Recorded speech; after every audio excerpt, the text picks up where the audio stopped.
नमस्कार, मी शिवांगी शर्मा आणि आपण पाहत आहात तळोदा वृत्तांकन न्यूज। चला जाणून घेऊया आजच्या ताज्या बातम्या। तापी गोमाईला हंगामातील पहिला पूर। प्रकाशात अमरधाम पाण्याखाली लाकडे पकडण्यासाठी लोकांची झुंबड। मंगेश पाटील यांच्यासह तळोदा वृत्तांकन न्यूज नेटवर्क प्रकाशा।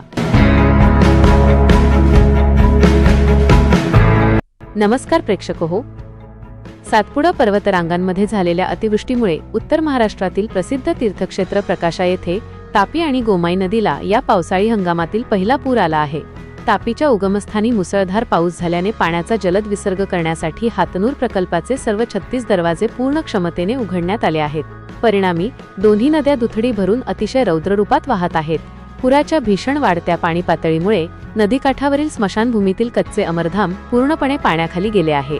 नव्याने बांधलेल्या 20व्या हॉलच्या पायऱ्यांपर्यंत पुराचे पाणी पोहोचले असून संरक्षण भिंतीवर पाण्याच्या प्रचंड लाटा आदळत आहेत। सुमारे 3 ते 4 वर्षांनंतर पुराच्या या गढूळ पाण्यात सागवान, लिंबू आणि वडाची झाडे, केळीचे खोड यासह गुरेढोरे व साप वाहून आले। नदीपात्रातून वाहून येणारी मौल्यवान लाकडे पकडण्यासाठी स्थानिक नागरिकांनी बांबू व काठ्या घेऊन नदीकाठावर प्रचंड गर्दी केली होती। दिवसभर ही लाकडे वाहनांमधून घराकडे नेण्याची लगबग सुरू होती।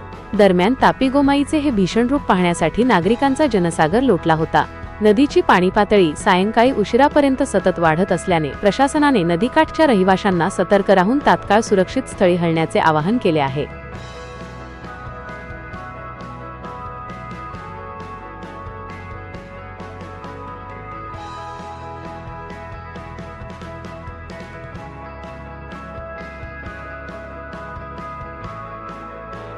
आजसाठी इतकेच। अशाच ताज्या आणि महत्त्वाच्या बातम्या पाहण्यासाठी आमच्या चॅनलला सबस्क्राइब करा। धन्यवाद।